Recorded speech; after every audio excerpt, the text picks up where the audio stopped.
Malam itu hujan turun deras di atas langit Jakarta. Gedung-gedung tinggi berkilauan dengan lampu neon yang memantul di jalanan basah. Di salah satu lantai tertinggi sebuah menara kaca megah. Suasana begitu hening. Hanya suara tetesan hujan di jendela yang menemani seorang pria yang duduk kaku di kursi roda. Dialah Ardian Pratama, CEO muda sekaligus pemilik Pratama Group, sebuah konglomerasi besar yang menguasai berbagai bidang, properti, teknologi, hingga perbankan. Wajahnya tampan, rahang tegas, sorot matanya tajam seperti elang. Namun kini sorot itu redup, penuh amarah dan putus asa. Sejak kecelakaan mobil setahun lalu, kedua kakinya lumpuh. Dokter-dokter terbaik dunia sudah dipanggil. Dari Jerman, Amerika, Jepang, semuanya menggelengkan kepala. Bahkan profesor ternama yang dikenal mampu menangani kasus paling mustahil pun menyerah. Vonis yang sama selalu keluar. Anda tidak akan pernah bisa berjalan lagi. Ardian benci kalimat itu. Benci setiap tatapan iba. Benci setiap orang yang melihatnya tak lebih dari seorang pria cacat. Di balik kegelapan kamar, ia menatap kedua kakinya yang terbungkus selimut. Dulu, tubuhnya bugar, berotot, penuh wibawa. Ia dikenal sebagai pria yang tak terkalahkan, mampu berdiri berjam-jam memimpin rapat tanpa letih, bahkan punya hobi ekstrim seperti mendaki gunung dan balap mobil. Kini, hanya duduk diam, tergantung pada kursi roda. Asal tahu saja, gumamnya lirih, menggenggam roda kursi dengan keras hingga buku-bukunya memutih. Lebih baik mati daripada hidup seperti ini. Tangannya terulur ke meja kecil di samping ranjang. Ada botol obat penahan rasa sakit. Malam-malam panjang seringkali membuatnya kesakitan. Bukan hanya fisik, tapi juga batin. Ia menelan obat itu dengan wajah masam, lalu menenggak segelas whisky untuk menutupnya. Namun bahkan alkohol mahal pun tak mampu menenggelamkan rasa hampa. Kenangan sebelum kecelakaan. Sebelum tragedi itu, Ardian adalah pria yang dielu-elukan. Setiap majalah bisnis menobatkannya sebagai CEO termuda dan tersukses di Asia Tenggara. Ia baru berusia 32 tahun ketika kekayaannya melejit, perusahaan miliknya merajai pasar, dan sahamnya mencetak rekor tertinggi. Ia punya segalanya. Kekuasaan, harta, wanita cantik yang rela mengantri hanya untuk mendapat perhatiannya. Mobil sport mewah menjadi koleksi, pesta eksklusif tiap akhir pekan, hidup glamor tanpa batas. Namun satu kecelakaan mengubah segalanya. Mobil sport yang ia kendarai dalam kecepatan tinggi menabrak pembatas jalan. Banyak rumor beredar. Ada yang mengatakan itu sabotase dari musuh bisnis. Ada pula yang bilang karena ulah gila Ardian sendiri. Hanya satu fakta yang jelas. Sejak hari itu, kakinya mati rasa. Tubuhnya separuh lumpuh. Kehidupan setelah lumpuh. Hari-harinya kini dipenuhi jadwal terapi yang membosankan. Fisioterapis silih berganti datang ke penthouse pribadinya, membawa peralatan canggih, mencoba menstimulasi otot-otot mati. Tetapi semua berakhir dengan hasil sama, nihil. Ardian mulai membenci dunia medis. Setiap kali dokter berdasi rapi itu berkata, "Anda harus ikhlas menerima takdir." Darahnya mendidih. Baginya, takdir hanyalah alasan orang lemah. Tapi dalam hati kecilnya, ia tahu kali ini ia benar-benar tak berdaya. Perusahaannya masih berjalan, tapi kendali penuh kini banyak ia delegasikan pada tim direksi. Ardian jarang muncul di depan publik. Jikapun hadir di konferensi pers, kursi rodanya selalu menimbulkan sensasi, mengundang kamera wartawan, menyorotnya seperti buruan yang terluka. Itu membuatnya semakin murung, semakin dingin. Para karyawan di gedung Pratama Group sudah hafal. Jangan berani menatap CEO terlalu lama. Jangan coba-coba mengucapkan kata-kata, "Semoga lekas sembuh." Karena itu bisa membuat Ardian murka. Malam penuh kesepian. Malam itu sama seperti malam-malam sebelumnya. Ardian duduk di balkon, memandang kota yang tak pernah tidur. Dari kejauhan, gedung-gedung yang dulu ia bangun berdiri megah, seakan mengejek dirinya sendiri yang kini tak mampu berdiri. Suara pintu berderit pelan. Seorang wanita paruh baya masuk, membawakan sup hangat. Itu adalah Suster Maya, perawat pribadi yang sudah setahun menemaninya. "Pak Ardian," Sudah waktunya makan malam, ucapnya hati-hati. Ardian melirik sekilas, lalu memalingkan wajah. Ambil saja sup itu. Tinggalkan di meja. Suster Maya menghela napas. Sudah biasa ia mendapat jawaban dingin. Tanpa banyak kata, ia meletakkan mangkuk sup di meja dan melangkah pergi. Begitu pintu tertutup kembali, Ardian menatap mangkuk itu lama. Ia lapar, tapi gengsi membuatnya malas menyentuh. Ia benci merasa seperti pasien rumah sakit yang harus dilayani. Apa gunanya semua ini? Bisiknya, memejamkan mata. Kalau aku tak bisa berdiri lagi. Bayangan gelap. Ketika jam menunjukkan pukul 2 dini hari, rasa sakit mulai menyerang. Saraf di bagian pinggangnya berdenyut hebat. Ia menggenggam lengan kursi roda, menahan perih yang tak tertahankan. Arg! Teriaknya, mengguncang tubuh. Peluh dingin membasahi dahinya. Ia menelan obat lagi, 2 tablet sekaligus, lalu menenggak sisa whisky. Namun rasa sakit itu tetap menggila. Di tengah penderitaan itu, bayangan-bayangan kecelakaan kembali menghantuinya. Suara rem mobil, dentuman keras, kaca pecah, lalu gelap.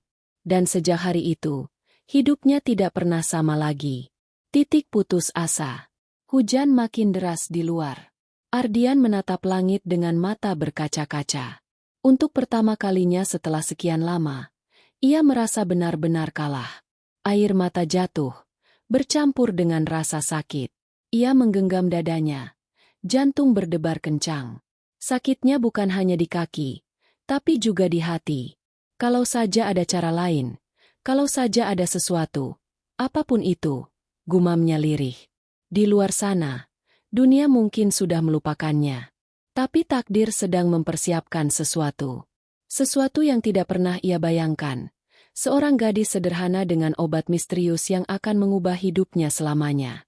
Namun untuk malam ini, Ardian hanya terkurung dalam kursi roda, ditemani hujan, sepi, dan rasa sakit yang seolah tak pernah mau berhenti. Di sebuah desa terpencil di lereng Gunung Jawa Tengah, jauh dari hiruk-pikuk kota besar, hidup seorang gadis bernama Naila Az-Zahra. Rambutnya hitam panjang, wajahnya manis dengan mata bening yang selalu memancarkan ketulusan. Naila bukan siapa-siapa, hanya anak desa sederhana yang terbiasa hidup dalam keterbatasan. Sehari-hari, ia membantu ibunya menanam sayur di kebun dan menjual hasil panen ke pasar tradisional. Namun ada sesuatu yang membuat Naila berbeda. Ia menyimpan warisan rahasia dari mendiang neneknya, seorang tabib yang terkenal bijak di desanya. Neneknya dulu dikenal mampu menyembuhkan penyakit yang bahkan dokter tak bisa obati. Orang-orang menyebutnya dukun obat ajaib. Namun bagi Naila, neneknya hanyalah sosok penyayang yang selalu berkata, "Ingat, Nak, ilmu pengobatan ini bukan untuk dijual. Ia hanya boleh digunakan untuk membantu orang yang benar-benar membutuhkan." Sejak kecil, Naila sudah diajarkan mengenal ratusan jenis tanaman obat, cara meracik ramuan, hingga mantra-mantra doa yang menyertai setiap racikan. Di rumah bambu tua peninggalan neneknya, masih tersimpan buku lusuh berisi catatan resep obat misterius yang diwariskan turun-temurun. Kepergian sang nenek. Saat Naila berusia 15 tahun, neneknya meninggal dunia. Malam sebelum berpulang, sang nenek menggenggam tangan Naila dengan kuat dan berpesan, "Naila, suatu hari nanti kau akan bertemu seseorang yang sangat membutuhkan ramuan ini. Bukan orang biasa, tapi seseorang yang akan membawa perubahan besar dalam hidupmu. Jangan ragu, jangan takut, turuti kata hatimu." Kata-kata itu selalu terngiang. Naila tidak pernah benar-benar mengerti maksud neneknya. Baginya, ramuan itu hanyalah bagian dari warisan keluarga yang jarang ia gunakan. Ia hanya memanfaatkannya untuk membantu tetangga desa yang sakit kepala, masuk angin, atau luka kecil. Namun dalam hati kecilnya, Naila merasa ada sesuatu yang lebih besar menunggu. Kehidupan di desa. Hari-hari Naila sederhana. Ia bangun pagi, membantu ibunya memasak, lalu pergi ke kebun. Meski hidup pas-pasan, ia selalu bersyukur. Namun seringkali, tatapan orang-orang desa menyiratkan rasa heran. Aneh ya, Gadis seperti Naila belum juga menikah. Katanya dia terlalu sibuk dengan ramuan-ramuan warisan neneknya itu. Naila tidak peduli. Baginya, ada hal lain yang lebih penting daripada sekadar menikah cepat. Ia ingin menjalani hidup dengan arti. Pertanda dari mimpi. Suatu malam, Naila bermimpi. Ia melihat seorang pria duduk di kursi roda. Wajahnya pucat, matanya dipenuhi kesedihan. Pria itu dikelilingi cahaya redup, seolah menunggu seseorang datang untuk menolong. Ketika Naila mendekat, neneknya muncul dalam mimpi itu, tersenyum dan berbisik. Inilah saatnya. Naila, pergilah. Kau harus membawanya kembali berdiri. Naila terbangun dengan jantung berdebar. Ia tahu, mimpi itu bukan kebetulan. Keputusan berangkat ke kota. Pagi itu, Naila membuka kembali buku catatan lusuh warisan nenek. Halamannya penuh dengan tulisan tangan kuno, gambar tumbuhan, dan resep-resep misterius. Ia menemukan satu halaman yang ditandai khusus. Ramuan penawar kelumpuhan saraf. Tulisan neneknya di bawah resep itu berbunyi, ramuan ini sangat langka. Gunakan hanya untuk orang yang benar-benar terpilih. Tanpa ragu, Naila mulai menyiapkan bahan-bahan. Ia mendaki hutan gunung, mencari tumbuhan langka yang hanya muncul di musim tertentu. Setelah berhari-hari, ia berhasil mengumpulkan semua bahan yang dibutuhkan. Ramuan itu akhirnya selesai ia racik. Warnanya hijau pekat dengan aroma tajam, seolah menyimpan kekuatan tersembunyi.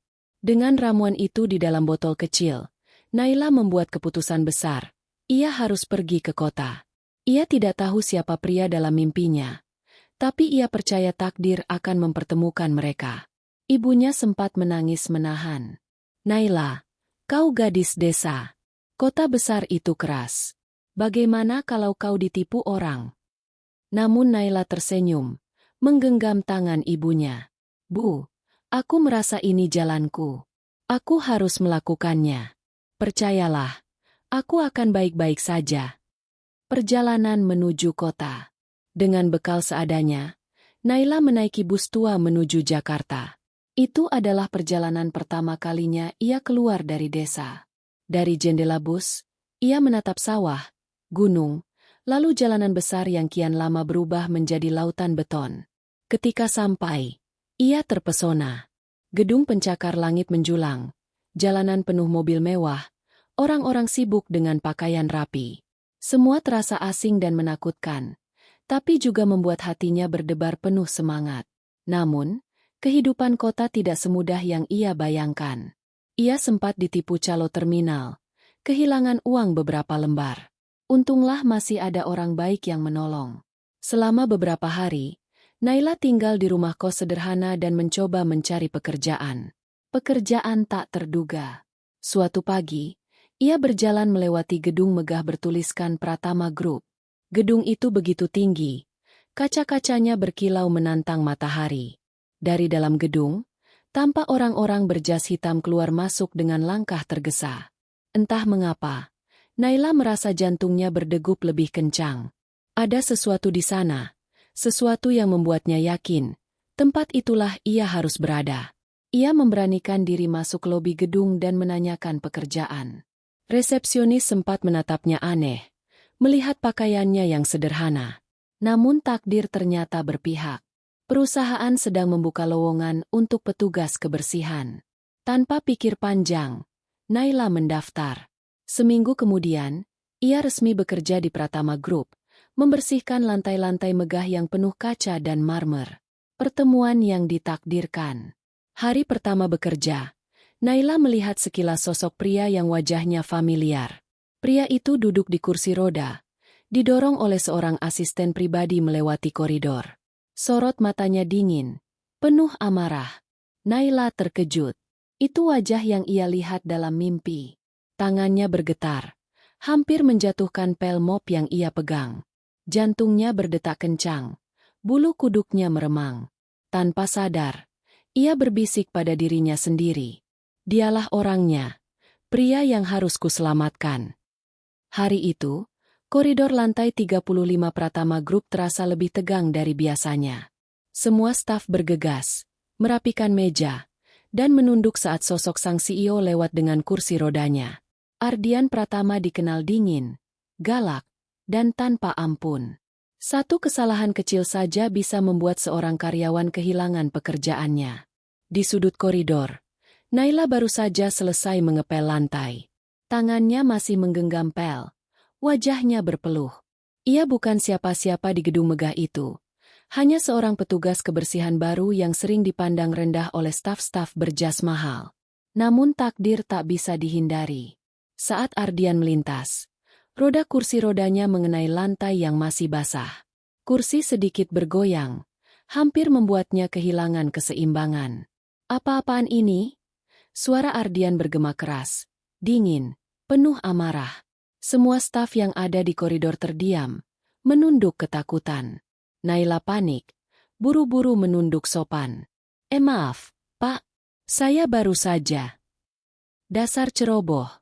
Potong Ardian tajam. Sorot matanya menusuk Naila seakan ingin membakarnya hidup-hidup. Apakah kau ingin membuatku jatuh? Naila terdiam. Jantungnya berdegup kencang. Ia ingin menjelaskan, tapi suaranya tercekat. Semua orang menatapnya, seolah menunggu eksekusi. Asisten pribadi Ardian mencoba menenangkan situasi. Pak, mungkin dia tidak sengaja. Ini pegawai baru, bagian kebersihan. Tapi Ardian tidak peduli. Buang dia. Aku tidak butuh orang bodoh yang tidak bisa bekerja dengan benar. Naila menunduk dalam-dalam. Ada rasa pedih menusuk hatinya. Ia datang ke kota bukan untuk mencari masalah. Tapi kini pekerjaannya bisa hilang hanya karena satu kesalahan kecil. Namun sesuatu dalam dirinya menolak diam.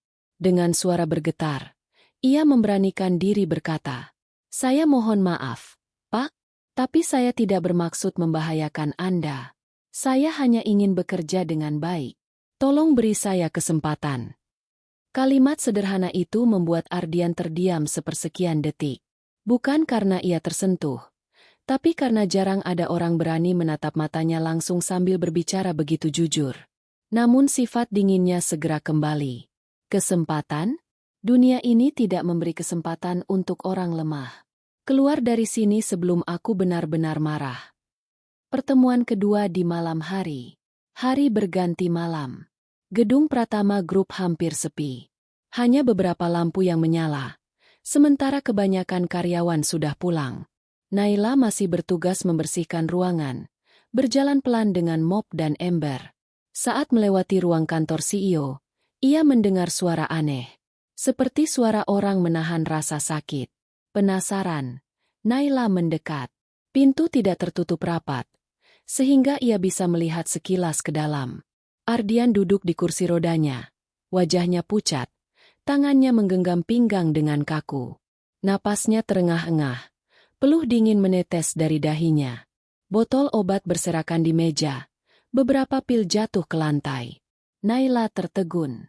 Ia tak pernah melihat sosok sekuat dan setegas itu tampak begitu rapuh.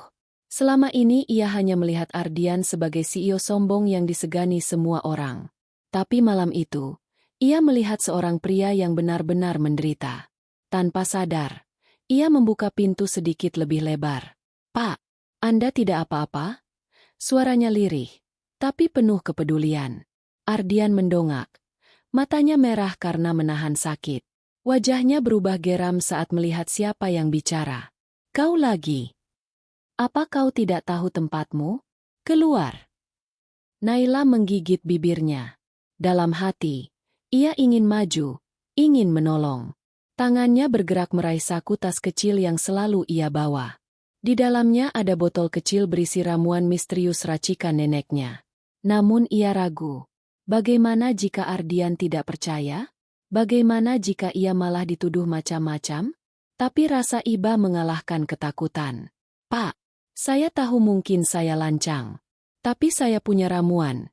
Obat tradisional dari keluarga saya. Ramuan ini bisa membantu meringankan sakit Anda." Ardian terdiam sejenak. Lalu meledak dalam tawa getir. "Obat tradisional? Apa kau pikir aku ini tikus percobaan? Aku sudah mencoba perawatan dari dokter terbaik dunia, dan mereka semua menyerah. Dan sekarang seorang petugas kebersihan ingin menyembuhkanku dengan ramuan kampungan. Nada suaranya penuh ejekan. Ia meremehkan Naila habis-habisan. Namun Naila tidak mundur. Ia menggenggam botol itu erat, lalu meletakkannya di meja dekat Ardian. Mungkin terdengar mustahil, tapi saya hanya ingin membantu. Kalau Bapak tidak percaya, tidak apa-apa. Setidaknya saya sudah mencoba. Ardian menatap botol itu lama. Cairan hijau pekat di dalamnya memancarkan aroma herbal tajam. Ada sesuatu yang asing tapi juga, entah mengapa, terasa berbeda. Namun harga diri dan egonya lebih tinggi dari rasa penasaran. Ia mendorong botol itu menjauh dengan kasar. Simpan obat kampungmu untuk orang sakit kepala di desamu. Aku tidak butuh belas kasihan. Naila terdiam, menunduk dalam. Ada rasa perih di hatinya, tapi juga keyakinan bahwa suatu hari nanti, Ardian akan membutuhkan ramuan itu. Keyakinan Naila. Saat keluar dari ruangan itu, Naila berhenti sejenak di koridor sepi. Ia menggenggam erat tas kecilnya, menatap langit malam dari jendela besar gedung. Dalam hati, ia berbisik, "Nenek, aku sudah menemukannya. Dialah pria yang ada dalam mimpiku. Cepat atau lambat, ia akan membutuhkan ramuan ini. Aku hanya harus menunggu waktu yang tepat." Dan tanpa ia sadari, dari balik kaca ruangannya, Ardian masih menatap punggung Naila yang perlahan menjauh. Ada rasa aneh yang belum pernah ia rasakan sebelumnya. Ia benci merasa ditolong. Ia benci terlihat lemah di depan orang lain. Tapi entah mengapa, wajah gadis sederhana itu terbayang jelas di benaknya. Hari-hari berikutnya di kantor Pratama Group berjalan dengan ketegangan yang sama. Naila berusaha bekerja sebaik mungkin, menjaga jarak dari sang CEO agar tidak kembali membuat masalah. Namun dalam hatinya, ia tidak bisa berhenti memikirkan malam itu, saat ia melihat langsung penderitaan Ardian di ruang kerjanya. Ramuan dalam botol kecil itu masih tersimpan aman di tasnya. Meski ditolak, ia percaya suatu saat Ardian akan membutuhkannya. Ardian yang semakin tertekan. Ardian sendiri, sejak malam itu, justru semakin gelisah. Sakit di pinggang dan kakinya kian sering kambuh. Obat dokter tidak lagi mampu menahan rasa nyeri yang menikam hingga membuatnya terengah. Ia menyembunyikan kelemahan itu dari dunia luar, tapi asisten pribadinya tahu betapa parah kondisinya semakin hari. Di ruang rapat, ia berusaha terlihat kuat.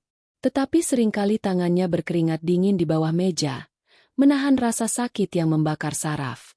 Beberapa direksi mulai berbisik-bisik, mempertanyakan kemampuan Ardian untuk terus memimpin. Itulah hal yang paling ia benci, tatapan kasihan dan keraguan orang-orang.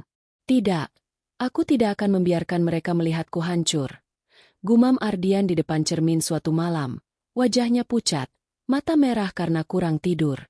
Namun ketika sakit datang, tak ada yang bisa ia lakukan selain menggertakkan gigi dan menelan lebih banyak pil. Naila yang tak menyerah.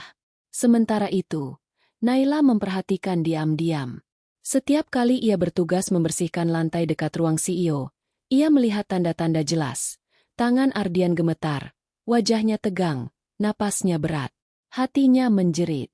Ia ingin menolong, tapi tahu Ardian terlalu keras kepala untuk menerima bantuan.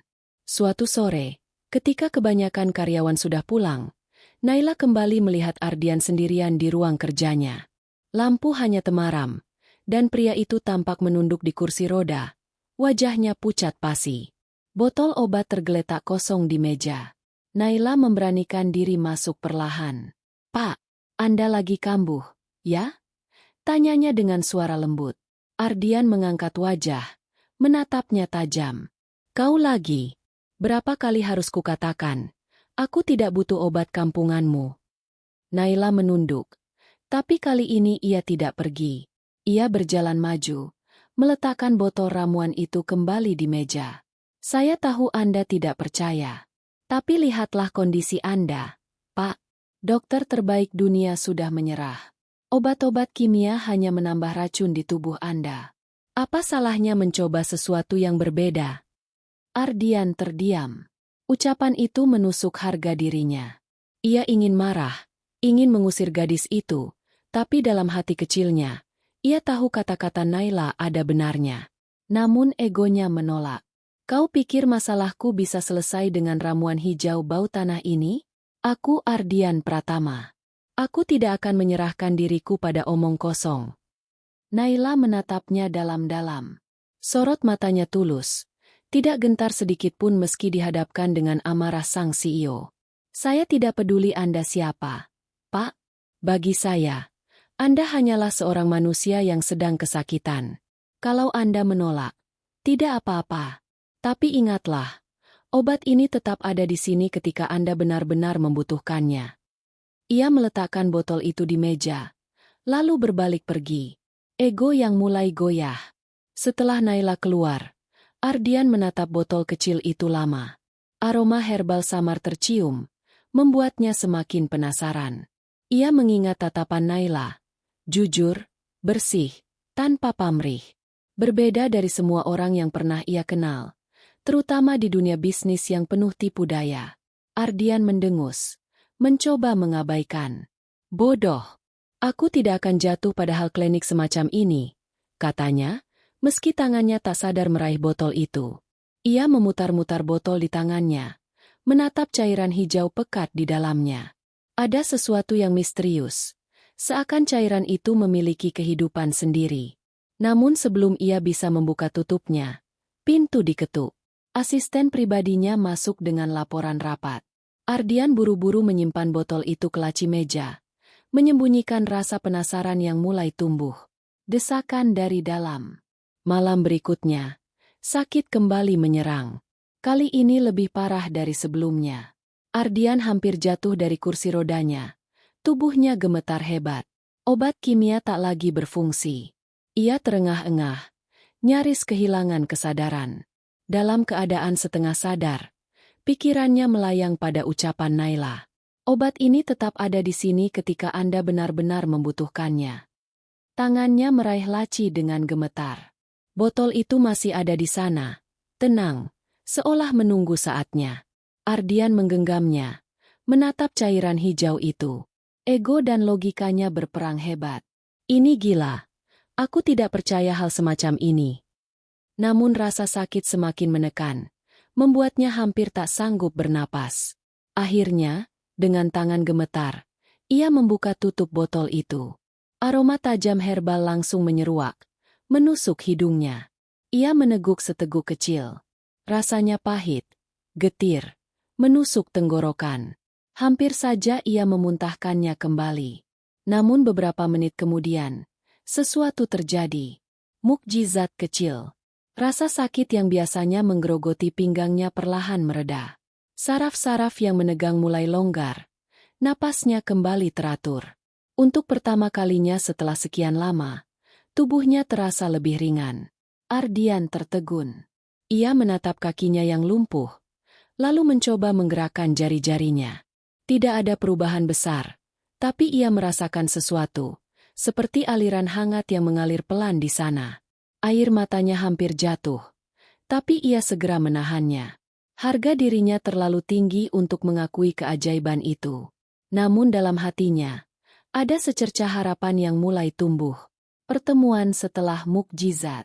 Keesokan harinya, Naila kembali bertugas membersihkan ruangan. Ia tidak berharap banyak, hanya berusaha bekerja seperti biasa. Namun ketika ia melewati ruang CEO, Ardian memanggilnya. Kau, masuk. Naila terkejut, tapi segera menurut. Ia berdiri gugup di depan Ardian, menunduk sopan. Ya, Pak. Ardian menatapnya lama. Sorot matanya tajam tapi kali ini berbeda. Ada sesuatu yang lebih lembut, meski samar. Ramuanmu, apa sebenarnya itu? Naila menatapnya dengan senyum kecil. Ia tahu, saat yang dinanti sudah tiba. Itulah warisan keluarga saya, Pak. Ramuan yang hanya diberikan pada orang yang benar-benar membutuhkan. Dan saya yakin, Anda adalah orang itu. Ardian terdiam. Hatinya bergejolak antara marah, ragu, dan kagum. Untuk pertama kalinya setelah sekian lama, ia merasakan secercah harapan. Namun mulutnya hanya berkata dingin. Aku tidak percaya omong kosong. Tapi, mungkin aku akan mencoba lagi. Naila tersenyum tulus. Dalam hatinya, ia tahu, pintu sudah terbuka. Takdir mulai bergerak. Malam itu, hujan baru saja reda. Udara Jakarta yang lembab menyelinap melalui jendela kaca raksasa di lantai tertinggi gedung Pratama Group. Ardian duduk sendirian di kursi rodanya, menatap langit malam yang kelabu. Botol kecil berisi ramuan misterius dari Naila tergenggam erat di tangannya. Ia sudah meminumnya sekali, dan hasilnya mengejutkan. Rasa sakit yang biasanya membakar sarafnya reda perlahan, seolah ada tangan tak kasat mata yang menenangkan tubuhnya. Namun pikirannya masih bergejolak. Apakah ini hanya sugesti? Atau memang benar ada sesuatu di dalam ramuan itu? Gumamnya lirih. Ardian dikenal sebagai pria rasional, yang selalu mengandalkan logika dan sains. Ia bukan tipe yang percaya pada hal-hal gaib atau obat tradisional. Tapi apa yang ia alami semalam tidak bisa ia abaikan begitu saja. Rasa hangat di kaki. Dengan ragu, Ardian menunduk, menatap kakinya yang selama ini mati rasa.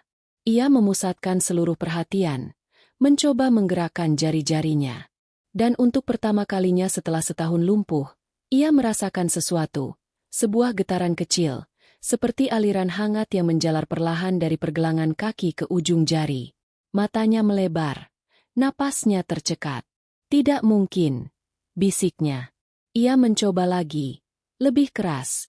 Kali ini, jari kakinya benar-benar bergerak. Hanya sedikit, tapi cukup membuat darahnya berdesir kencang. Air mata yang selama ini ia tahan akhirnya menetes. Bukan air mata kesedihan, melainkan keharuan yang tak bisa dijelaskan dengan kata-kata. Pertarungan batin. Namun ego Ardian tak semudah itu runtuh. Ia buru-buru menghapus air matanya, menatap pantulan dirinya di kaca jendela. Tidak, ini mungkin hanya efek samping. Mungkin aku hanya berhalusinasi. Aku tidak boleh percaya begitu saja, katanya, mencoba meyakinkan diri. Tapi tubuhnya sendiri memberikan bukti nyata. Malam itu ia tidur tanpa rasa sakit menusuk. Untuk pertama kalinya dalam berbulan-bulan, ia benar-benar bisa terlelap tanpa obat penenang atau alkohol. Keesokan harinya di kantor. Pagi datang, dan Ardian memasuki ruang kantornya dengan wajah berbeda. Ia tampak lebih segar, meski tetap dingin di hadapan staf. Asisten pribadinya bahkan sempat terkejut melihat perubahan itu. "Pak, Anda terlihat lebih baik pagi ini. Apa ada obat baru yang bekerja?" Tanyanya hati-hati. Ardian hanya menggeleng. "Tidak, jangan banyak tanya." Namun dalam hatinya, ia tahu siapa yang harus ia pikirkan. Naila. Gadis sederhana itu yang dengan berani menantangnya untuk percaya pada sesuatu di luar logika. Naila yang setia. Sementara itu, Naila bekerja seperti biasa, mengepel lantai dan membersihkan jendela kaca. Ia tidak berani berharap banyak, tapi diam-diam ia menunggu. Menunggu saat Ardian menyadari bahwa ramuan itu benar-benar bekerja. Ketika mata mereka bertemu sekilas di koridor, Ardian menatapnya lebih lama dari biasanya. Tidak ada amarah atau ejekan kali ini, hanya sorot mata penuh pertanyaan. Naila menunduk sopan, tapi dalam hatinya ia tahu, perubahan itu sudah dimulai. Uji coba kedua. Malam berikutnya, rasa penasaran Ardian tak terbendung. Ia kembali membuka botol ramuan dan meneguknya. Kali ini lebih banyak, meski rasanya pahit menusuk. Beberapa menit kemudian, tubuhnya kembali merespons. Denyut nyeri di pinggangnya menghilang, digantikan sensasi hangat yang menjalar ke seluruh tubuh. Ia mengangkat tangannya, melihat jari-jarinya tidak lagi bergetar lemah. Dengan berani, ia mencoba menggerakkan kakinya sekali lagi. Kali ini, jari-jari kakinya benar-benar bergerak lebih jelas. Otot yang selama ini mati mulai menunjukkan tanda-tanda kehidupan. Ardian terkejut hingga hampir menjatuhkan botol. "Ini nyata. Aku benar-benar merasakannya." Rahasia yang disembunyikan. Meski hatinya berteriak kagum, Ardian memutuskan untuk merahasiakan hal ini. Ia tidak ingin dokter-dokter arogan itu tahu, apalagi para pesaing bisnisnya. Dunia medis mungkin akan menertawakannya jika ia bilang sembuh karena ramuan herbal. Ia hanya bisa menyimpannya sendiri, sambil terus memandangi botol kecil itu. Siapa sebenarnya gadis itu? Bagaimana dia bisa memiliki ramuan seperti ini? Untuk pertama kalinya, rasa penasaran lebih besar dari egonya. Pertemuan diam-diam. Beberapa hari kemudian, Ardian memanggil Naila secara pribadi ke ruangannya. Gadis itu masuk dengan wajah gugup, membawa alat kebersihan di tangannya. "Kau, duduk," perintah Ardian dingin. Naila menuruti, menunduk sopan. "Ada yang bisa saya bantu, Pak?" Ardian menatapnya lekat, lalu berkata dengan suara rendah namun penuh tekanan. "Ramuan itu, apa sebenarnya isinya?" Naila tersenyum samar. "Itu ramuan warisan keluarga saya, Pak. Diracik dari tumbuhan langka di gunung. Tidak ada bahan kimia, hanya herbal dan doa." Ardian mengernyit. "Doa? Kau pikir aku akan percaya hal semacam itu?" Namun Naila tetap tenang. "Anda tidak perlu percaya pada kata-kata saya. Cukup percaya pada apa yang tubuh Anda rasakan." Ucapan itu menusuk hati Ardian. Ia ingin menyangkal, tapi ia tahu tubuhnya memang sudah berubah. Tanda-tanda kehidupan baru. Hari-hari berikutnya, Ardian terus mengonsumsi ramuan itu diam-diam. Perubahan nyata mulai terlihat. Wajahnya tidak lagi pucat, tubuhnya lebih bertenaga, bahkan tidur malamnya semakin nyenyak. Yang paling mengejutkan, ia mulai bisa menggerakkan kakinya sedikit demi sedikit. Memang belum bisa berdiri, tapi perkembangan itu luar biasa jika dibandingkan dengan vonis dokter yang mengatakan mustahil. Suatu malam, ia mencoba berdiri dengan bantuan pegangan meja. Lututnya bergetar, tubuhnya hampir roboh, tapi ia berhasil menahan selama beberapa detik. Air matanya jatuh tanpa bisa ditahan. Aku bisa, aku masih bisa." Dunia yang terkejut.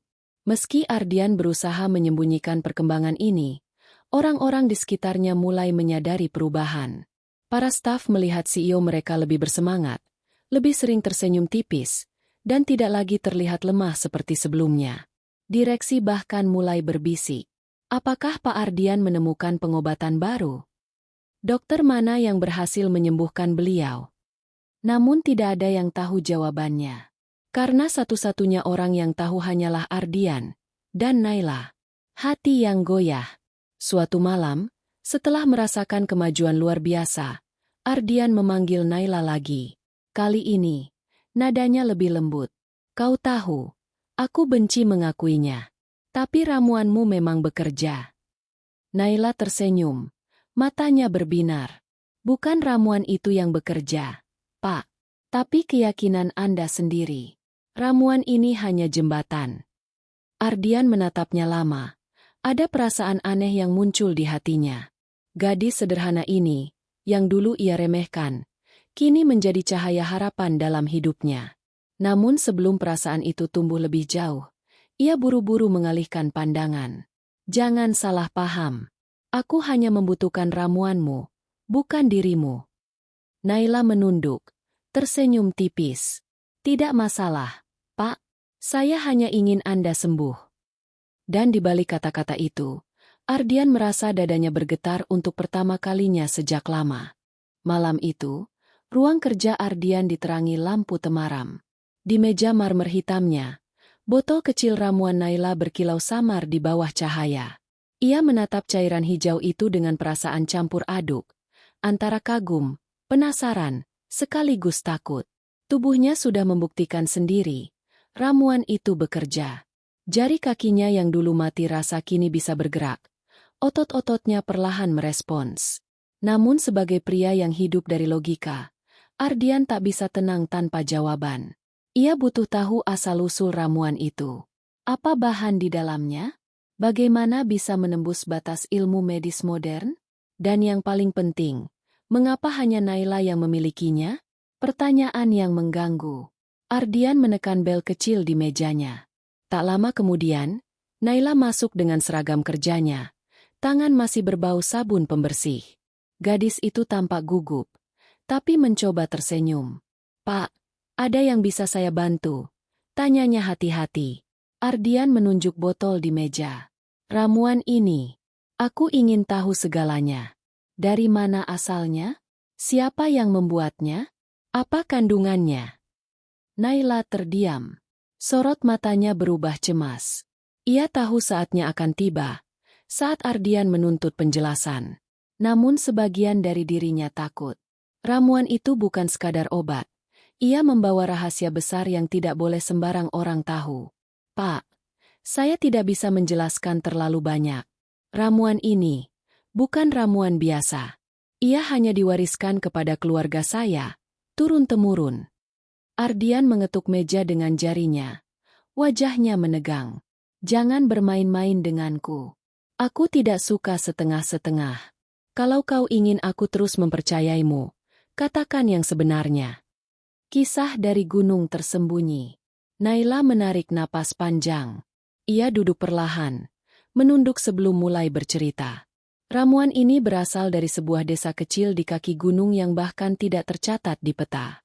Desa itu bernama Waringin Jati. Nenek saya adalah tabib terakhir di sana. Beliau mengajarkan bahwa ramuan ini bukan sekadar campuran herbal, melainkan juga doa dan niat. Tumbuhan yang digunakan tumbuh di tebing tinggi yang hanya bisa dicapai lewat jalur berbahaya. Setiap daun, setiap akar, harus dipetik dengan ritual tertentu. Jika tidak, ramuan ini hanya akan menjadi cairan pahit tanpa khasiat apapun. Ardian menyipitkan mata, mendengarkan dengan penuh perhatian. Ritual? Kau bicara seolah ini sihir. Naila tersenyum tipis. Bukan sihir, Pak. Lebih tepatnya, keharmonisan antara manusia dengan alam. Ramuan ini tidak bisa diproduksi massal. Ia hanya bisa dibuat oleh orang yang benar-benar mewarisi pengetahuan dan restu dari leluhur.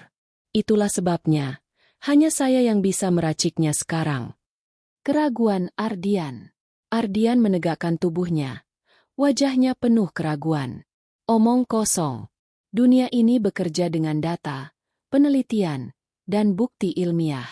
Apa yang kau katakan terdengar seperti cerita rakyat. Naila tidak tersinggung. Ia justru menatapnya dengan lembut. Kalau begitu, bagaimana Anda menjelaskan kondisi tubuh Anda sekarang?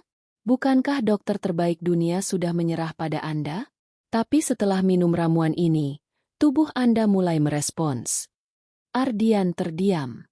Kata-kata Naila menampar logikanya. Ia benci mengakuinya. Tapi memang benar. Tidak ada dokter, tidak ada teknologi, tidak ada obat modern yang bisa melakukan apa yang ramuan itu lakukan. Rahasia yang berat. Naila menunduk lagi. Suaranya bergetar. Tapi Pak, ada satu hal yang perlu Anda tahu. Ramuan ini tidak bisa dipakai sembarangan. Ia seperti pedang bermata dua. Jika orang yang meminumnya tidak siap, ramuan ini bisa membawa bahaya. Tubuh bisa memberontak, bahkan bisa berakhir fatal. Ardian menegang. Jadi kau memberiku sesuatu yang berbahaya? Tidak, Pak. Naila buru-buru menjelaskan. Saya memberi karena saya yakin tubuh Anda bisa menerimanya. Saat pertama kali melihat Anda, saya tahu, ramuan ini memang ditakdirkan untuk Anda. Ardian terperanjat. Kata-kata itu terasa aneh, antara nasib dan takdir. Ia menatap gadis itu lama, mencoba membaca matanya. Naila tidak terlihat berbohong. Ada ketulusan murni di sana. Masa lalu Naila. Tanpa diminta, Naila melanjutkan ceritanya. Sejak kecil saya tinggal bersama nenek di desa. Orang-orang sering datang dari jauh hanya untuk meminta obat atau ramuan penyembuh. Tapi nenek selalu berkata, ramuan ini tidak boleh dijual. Ia bukan untuk kekayaan, tapi untuk menolong orang yang benar-benar membutuhkan. Saya tidak pernah mengerti maksudnya sampai sekarang. Nenek sudah meninggal setahun lalu, dan ramuan terakhir yang saya buat adalah warisan terakhir beliau. Matanya berkaca-kaca saat berkata demikian. Ada kesedihan mendalam yang ia sembunyikan selama ini. Ardian terdiam. Untuk pertama kalinya, ia melihat Naila bukan sekadar petugas kebersihan atau gadis pembawa ramuan aneh. Ia melihat sosok yang memikul beban besar, Sebuah warisan kuno yang penuh rahasia. Ketertarikan yang berbahaya. Ardian memutar kursi rodanya mendekat. Sorot matanya tajam menembus Naila. Kalau benar hanya kau yang bisa membuat ramuan ini, berarti hidupku sekarang ada di tanganmu. Naila menunduk. Saya tidak ingin Anda berpikir begitu, Pak. Saya hanya ingin menolong. Tidak lebih. Ardian mengerutkan kening. Hatinya mulai gelisah. Dalam dunia bisnis, ketergantungan pada satu orang bisa berakibat fatal. Tapi di sisi lain, ia merasakan sesuatu yang berbeda. Kepercayaan, harapan, bahkan rasa kagum, bahaya yang mengintai. Namun kebersamaan mereka tidak selamanya aman. Tanpa mereka sadari, seseorang diam-diam menguping percakapan itu dari balik pintu. Seorang staf medis pribadi yang selama ini ditugaskan memantau Ardian. Ia menatap botol ramuan di meja dengan mata serakah. Jadi itu rahasianya. Obat aneh dari desa terpencil. Jika ini benar, ramuan itu bisa bernilai miliaran. Orang itu segera pergi, berniat melaporkannya kepada pihak luar. Ramuan misterius Naila kini tidak hanya menjadi harapan bagi Ardian, tapi juga target incaran orang-orang yang rakus. Kesadaran baru. Setelah Naila keluar, Ardian menatap botol ramuan itu lama. Untuk pertama kalinya dalam hidupnya, ia merasa berada di persimpangan jalan. Jika ramuan ini benar-benar rahasia kuno, maka dunia tidak akan pernah siap menerimanya. Tapi aku sudah merasakan mukjizatnya sendiri. Tangannya menggenggam botol erat. Ia tahu satu hal. Ia tidak boleh membiarkan rahasia ini jatuh ke tangan yang salah. Dan entah kenapa, ia juga tahu bahwa Naila adalah kunci. Gadis itu bukan sekadar penolong, tapi juga pelindung bagi sesuatu yang jauh lebih besar dari dirinya. Hari-hari setelah pengakuan Naila terasa berbeda. Ardian mulai menyusun strategi baru dalam hidupnya. Bukan strategi bisnis, melainkan strategi untuk menyembunyikan rahasia yang kini menjadi napasnya. Ramuan itu. Namun, apa yang mereka kira hanya milik berdua ternyata telah tercium oleh orang lain. Bisikan dalam kegelapan. Di sebuah ruangan gelap di lantai bawah gedung Pratama Group, Dr. Fajar, staf medis pribadi Ardian, berbicara melalui telepon dengan seseorang yang identitasnya misterius. Saya sudah mendengar percakapan mereka. CEO itu tidak sembuh karena dokter manapun, tapi karena ramuan aneh dari gadis petugas kebersihan, bisiknya. Dari seberang, suara berat penuh intrik terdengar. Ramuan aneh? Kalau benar bisa membuat orang lumpuh berjalan kembali, maka nilainya tak ternilai. Kau tahu apa yang harus dilakukan? Fajar tersenyum licik. Tenang saja. Saya akan mendapatkan botol itu. Dengan atau tanpa izin. Perubahan yang terlihat. Sementara itu, Ardian mulai menunjukkan perkembangan yang membuat banyak orang tercengang. Ia yang dulu selalu tampak lemah di kursi roda kini terlihat lebih segar, berenergi, bahkan mulai bisa berdiri sebentar dengan bantuan tongkat. Direksi perusahaan membicarakannya di rapat tertutup. Pak Ardian seperti orang baru. Apakah ia menemukan dokter ajaib? Atau ini hanya strategi untuk mengelabui lawan bisnis? Spekulasi beredar liar, tapi tidak ada yang tahu kebenaran sesungguhnya. Kedekatan yang menjadi sorotan. Naila tetap bekerja seperti biasa. Namun, beberapa staf mulai memperhatikan bahwa CEO sering memanggilnya ke ruang kerja secara pribadi. Desas-desus pun merebak. Petugas kebersihan itu, kenapa sering dipanggil Pak Ardian? Jangan-jangan, dia punya hubungan khusus dengan bos. Mustahil. Tapi siapa tahu? Naila mendengar bisikan-bisikan itu, membuat hatinya gelisah. Ia tidak peduli pada gosip, tapi ia khawatir Ardian akan terpengaruh. Namun Ardian, dengan wajah dinginnya, tidak peduli sedikit pun. Biarkan mereka bicara. Yang penting kau tetap di sini, katanya pada Naila suatu malam, ketika gadis itu tampak resah. Kalimat itu membuat Naila menunduk. Pipinya merona. Upaya pencurian. Pada suatu malam, saat semua staf sudah pulang, Dr. Fajar menyelinap masuk ruang kerja Ardian. Ia memakai sarung tangan hitam, Matanya liar mencari botol ramuan di laci. Dan benar saja, ia menemukannya. Botol kecil berisi cairan hijau pekat itu bersinar samar di bawah cahaya lampu meja. Ini dia, kunci kekayaan dan kejayaan.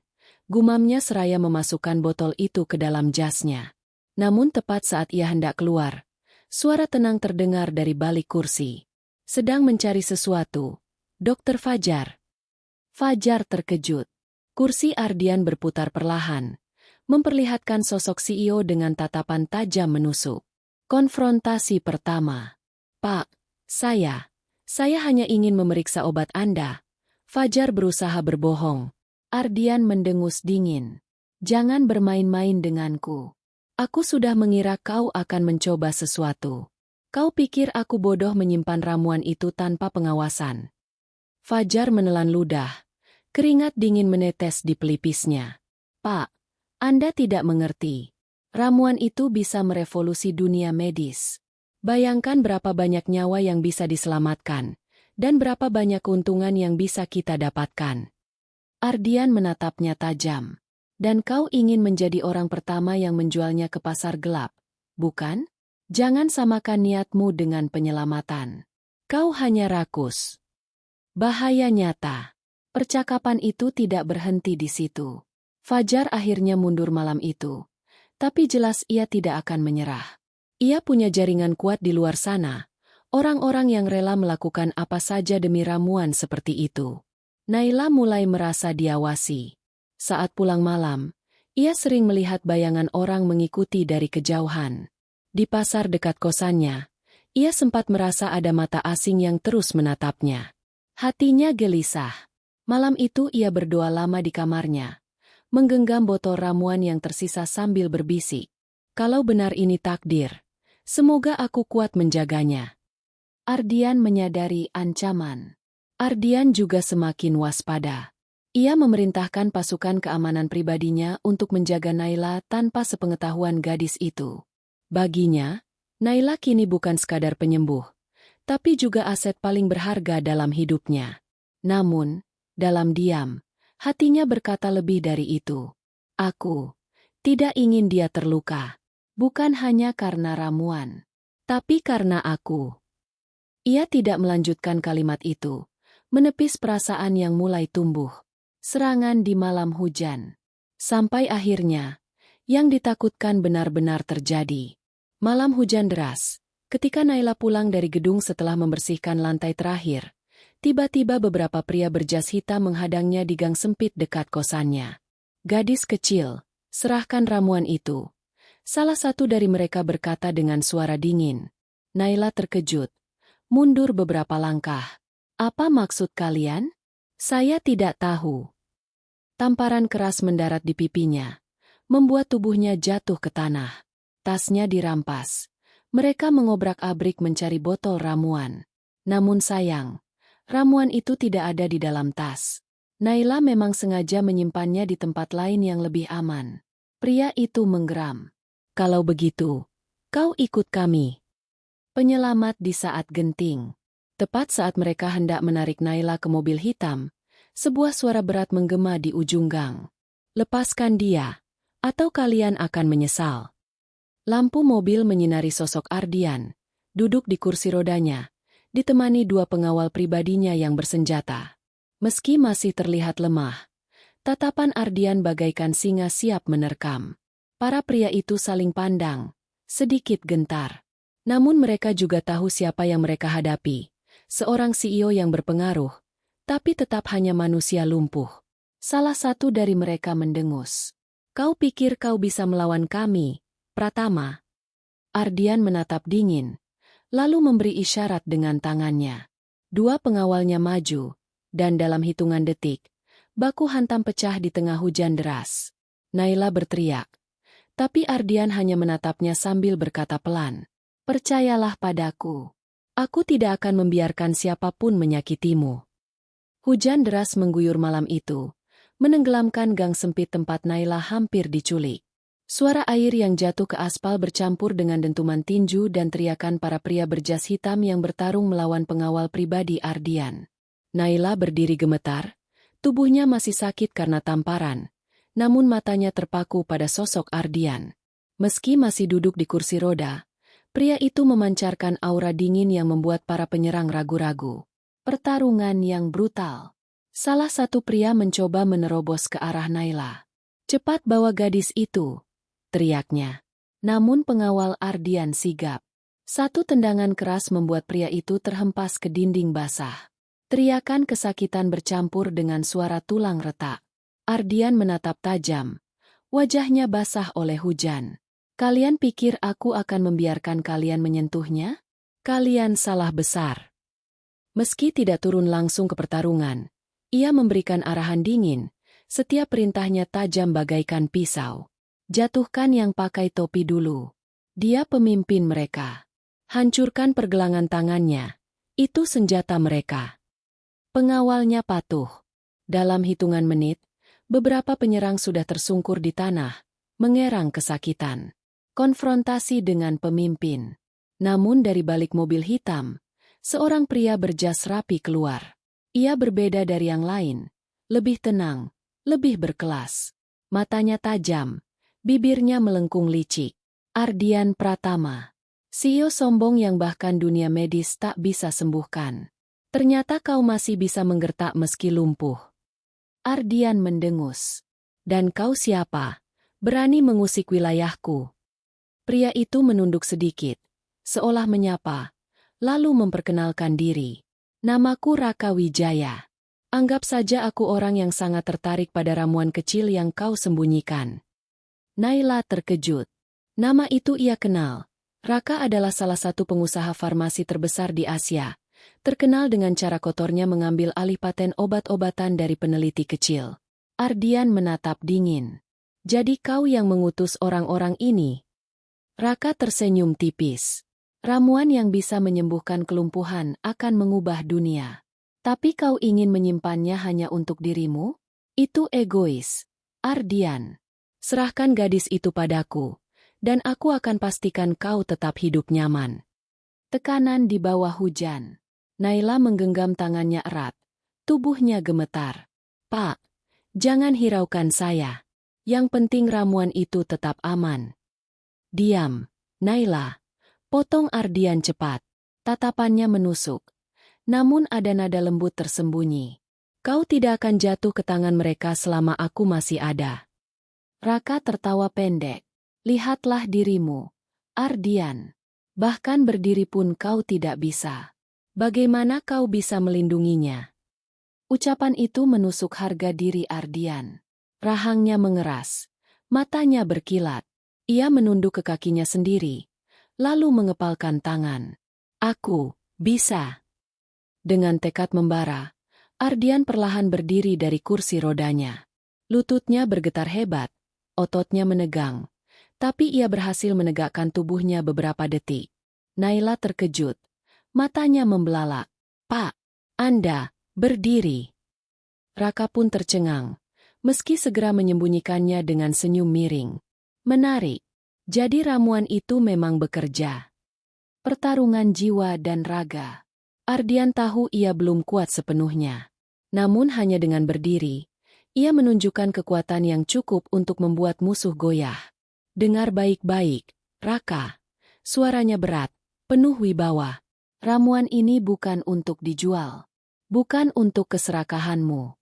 Dan aku tidak akan membiarkanmu menyentuhnya. Atau menyentuh Naila."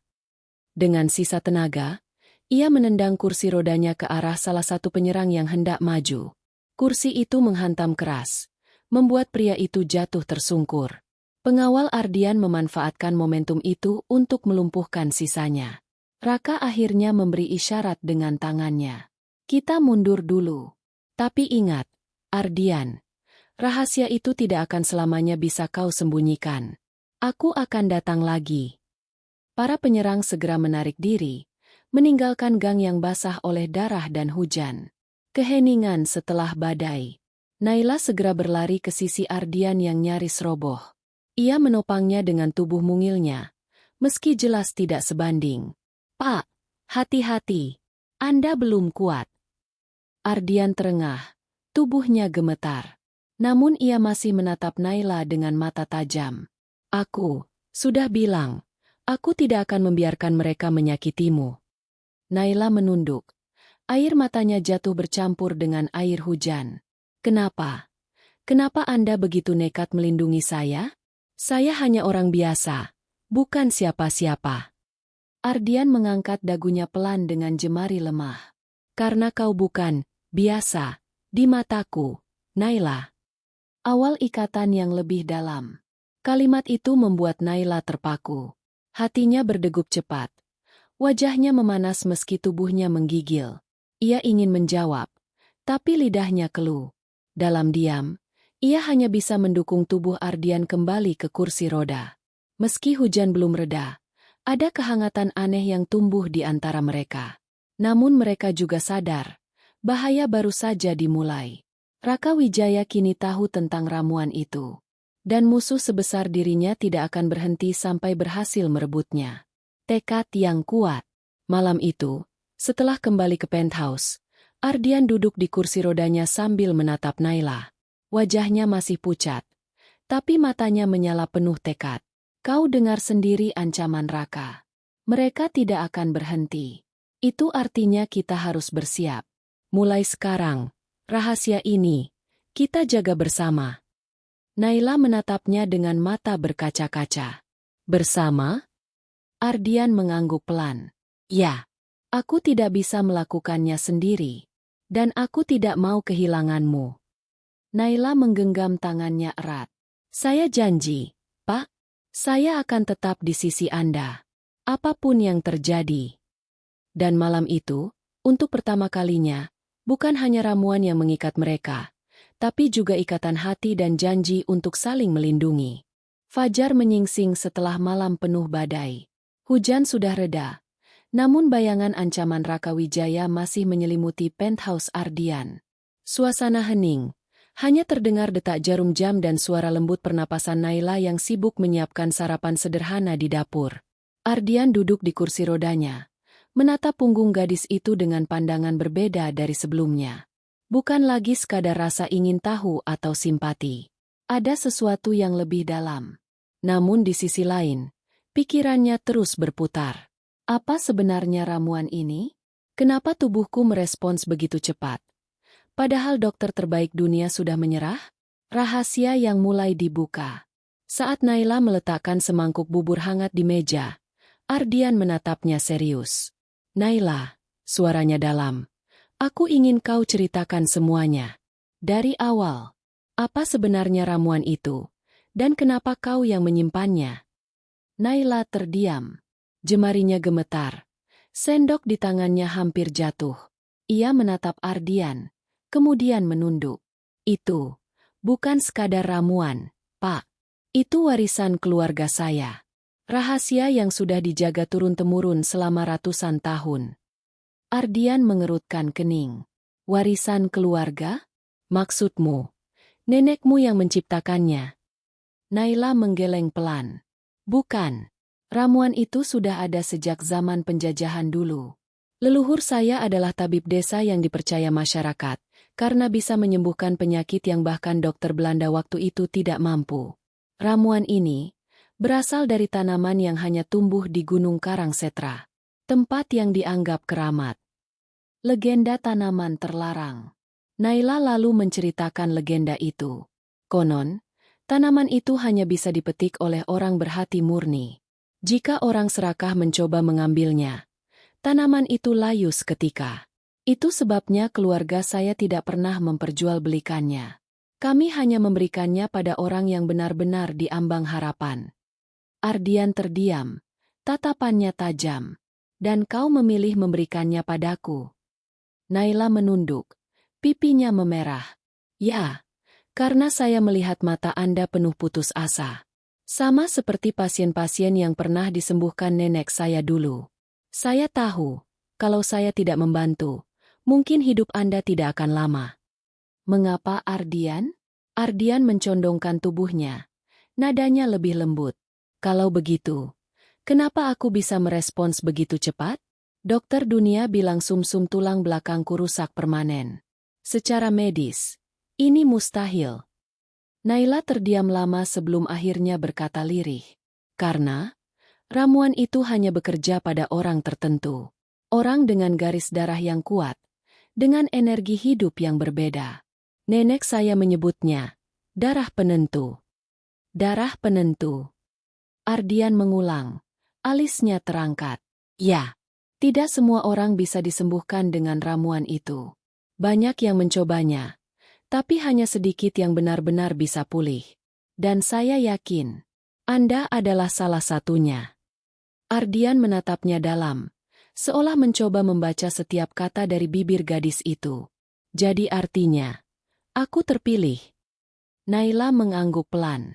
Entah takdir atau keberuntungan. Tapi saya tahu, sejak pertama kali melihat Anda, ramuan itu memang ditakdirkan untuk Anda. Rahasia yang membuat musuh ganas. Ardian teringat kata-kata Raka semalam. Kalau begitu, tidak heran Raka berambisi merebutnya. Bayangkan kalau dia berhasil menguasainya, dunia medis akan tunduk padanya. Dan semua orang akan dipaksa membeli dengan harga setinggi langit. Naila menggenggam tangannya erat. Itu sebabnya saya takut. Kalau ramuan ini jatuh ke tangan orang yang salah, dunia bisa kacau. Obat yang seharusnya membawa harapan malah jadi senjata keserakahan. Pengakuan hati. Sejenak ruangan hening. Ardian menatap Naila lama, kemudian berkata dengan suara yang jarang ia gunakan sebelumnya. Hangat dan jujur. Naila, aku sudah lama hidup hanya dengan angka, keuntungan, dan ambisi. Tapi sejak kau datang, aku baru merasa hidupku berarti lagi. Bukan hanya karena ramuan itu menyembuhkan tubuhku, tapi karena kau yang menyelamatkan hatiku. Naila terkejut. Wajahnya memanas. Pak, saya. Ardian memotongnya. Aku tahu kau takut. Aku tahu kau hanya ingin melindungi rahasia ini. Tapi mulai sekarang, kau tidak sendirian lagi. Aku akan melindungi ramuan itu. Aku akan melindungimu. Apapun risikonya. Air mata menetes dari mata Naila, bercampur dengan senyumnya yang lembut. Terima kasih, Pak. Saya percaya pada Anda. Bayangan bahaya yang lebih besar. Namun di saat keduanya semakin dekat, sebuah pesan masuk ke ponsel Ardian. Nomor tak dikenal, hanya satu kalimat. Ini baru permulaan. Jika kau tidak menyerahkan gadis itu, bukan hanya perusahaanmu yang hancur, tapi juga nyawamu. Ardian mengepalkan tangan. Wajahnya berubah dingin kembali. Ia menatap Naila. Raka tidak akan berhenti. Dia sudah mulai bergerak lebih jauh. Kita harus bersiap. Lebih dari sebelumnya. Naila mengangguk.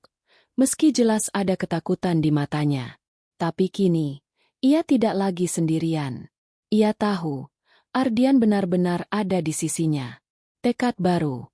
Di malam harinya, saat kota tenggelam dalam cahaya lampu, Ardian berdiri dengan susah payah di balkon penthouse. Meski tubuhnya masih lemah, ia mencoba melangkah selangkah demi selangkah. Naila mendukungnya dari samping. Pelan-pelan. Pak, jangan terlalu memaksa. Ardian menatap langit malam yang penuh bintang, lalu berbisik lirih. Dulu aku percaya uang bisa membeli segalanya. Tapi sekarang, aku sadar, ada yang jauh lebih berharga. Harapan. Dan aku tidak akan membiarkan siapapun merampasnya dariku. Atau darimu, Naila. Gadis itu menatapnya dengan mata berbinar. Hati kecilnya bergetar. Bukan hanya karena tekad Ardian, tapi juga karena perasaan yang mulai tumbuh diam-diam di dalam dirinya. Penutup bab 9. Kebenaran ramuan sudah terbuka. Rahasia, darah penentu, menjelaskan kenapa Ardian bisa sembuh, sekaligus alasan mengapa musuh tak akan berhenti mengejarnya. Di sisi lain, hubungan Ardian dan Naila semakin dalam, bukan sekadar penyelamat dan pasien, tapi perlahan berubah menjadi sesuatu yang lebih berarti. Namun mereka belum tahu, badai yang lebih besar sedang menunggu. Malam itu, kota Jakarta dipenuhi cahaya neon, namun penthouse Ardian terasa seperti medan perang yang sunyi. Udara begitu tegang, seperti badai yang hanya menunggu untuk meledak. Ardian duduk di kursi rodanya, mengenakan setelan hitam rapi. Meski wajahnya masih pucat, ada api yang membara di matanya. Naila berdiri di sisinya, menggenggam ramuan terakhir yang tersisa. Ramuan itu berkilau samar dalam botol kecil, seolah mengandung rahasia kehidupan. "Ini, ramuan terakhir, Pak," kata Naila dengan suara bergetar. "Kalau sampai direbut, kita tidak akan bisa membuatnya lagi tanpa tanaman aslinya." Ardian menoleh, menatapnya dalam. "Kalau begitu, kita harus melindunginya dengan nyawa kita." Serangan terakhir. Tepat tengah malam, suara ledakan kecil terdengar dari lantai bawah. Alarm gedung meraung. Naila terkejut, tubuhnya menegang. "Pak, mereka datang lagi." Pintu penthouse dihantam keras dari luar. Raka Wijaya masuk dengan belasan anak buah bersenjata. Senyum liciknya semakin mengerikan di bawah cahaya lampu. "Ardian Pratama," ujarnya dengan nada puas. "Akhirnya aku bisa mengambil apa yang seharusnya menjadi milikku. Serahkan gadis itu, dan aku akan membiarkanmu hidup." Ardian mendorong kursinya maju beberapa meter, menatap Raka tanpa gentar. "Jangan pernah bermimpi, Raka. Kau tidak akan menyentuhnya, apalagi ramuan itu." Pertarungan di penthouse. Para pengawal Ardian langsung bentrok dengan anak buah Raka. Ruangan megah itu berubah menjadi arena perkelahian sengit. Suara kaca pecah, meja roboh, dan teriakan memenuhi udara. Naila bersembunyi di balik sofa sambil memeluk botol ramuan erat-erat. Tangannya gemetar, namun matanya menatap Ardian yang berusaha berdiri. "Ya, berdiri." Ardian menahan rasa sakit di kakinya. Ototnya bergetar hebat. Dengan dukungan tongkat baja di sampingnya, ia perlahan bangkit. Semua mata seolah membelalak melihatnya berdiri tegak. "Tidak mungkin." Salah satu anak buah Raka berbisik. Namun Raka hanya menyeringai. "Jadi benar. Ramuan itu sudah hampir menyembuhkanmu." Itu semakin membuktikan betapa berharganya cairan itu. Duel dua CEO. Raka maju, melempar jasnya ke lantai. "Kalau begitu, mari kita buktikan. Kau, si raja bisnis yang lumpuh, melawan aku, orang yang sehat sempurna." Ardian menatapnya tajam. "Aku tidak butuh kesempurnaan untuk menjatuhkanmu." Mereka bertarung. Raka melayangkan pukulan keras. Namun Ardian menangkis meski tubuhnya masih goyah. Beberapa kali Ardian terjatuh, tapi setiap kali ia bangkit lagi. Naila menahan napas dan menangis dalam hati. "Pak, hati-hati!" teriak Naila. Setiap kali Naila berteriak, seolah Ardian mendapat tenaga baru. Hingga akhirnya, dengan sisa kekuatannya, ia melayangkan pukulan telak ke rahang Raka. Pria itu terhuyung, lalu jatuh menghantam meja kaca. Suasana hening seketika. Anak buah Raka yang tersisa langsung mundur, meninggalkan bos mereka yang tergeletak. Kesembuhan yang sempurna. Ardian terengah, tubuhnya nyaris roboh. Naila berlari menghampiri, menopangnya. "Pak, Anda baik-baik saja?" Ardian terdiam sejenak, lalu menatap kakinya. Ia mencoba melangkah lagi. Satu langkah, dua langkah, hingga akhirnya ia benar-benar berdiri tegak tanpa tongkat. Naila menutup mulutnya. Air matanya mengalir deras. "Anda sembuh, sungguh sembuh." Ardian menatap tangannya yang bergetar, lalu tersenyum samar. "Aku tidak percaya. Aku benar-benar bisa berdiri lagi." Ia menoleh ke Naila. Suaranya lirih namun penuh emosi. "Dan semua ini, karena kau." Pengakuan cinta. Ardian menggenggam kedua tangan Naila erat. "Naila, sejak kau datang, hidupku berubah. Bukan hanya tubuhku yang sembuh, tapi juga hatiku. Aku dulu hanya hidup untuk ambisi dan uang. Tapi kau mengajariku arti harapan, arti ketulusan. Aku tidak ingin kehilanganmu. Bukan sebagai tabib, bukan sebagai penyelamat, tapi sebagai wanita yang aku cintai." Naila terisak, bahunya bergetar. "Pak, saya hanya gadis desa. Saya tidak pantas." Ardian segera memeluknya erat. "Jangan pernah berkata begitu. Kau lebih berharga daripada semua harta yang aku punya." Naila membalas pelukan itu. Air matanya membasahi bahu Ardian. Saya juga mencintai Anda. Epilog. Beberapa bulan kemudian, kabar mengejutkan mengguncang dunia medis. Ardian Pratama, CEO muda yang pernah divonis lumpuh permanen, kini berjalan kembali.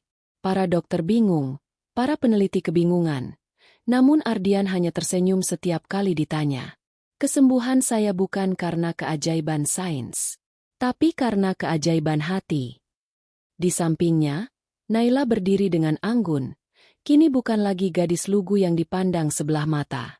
Ia adalah wanita yang dicintai CEO paling berpengaruh di negeri ini.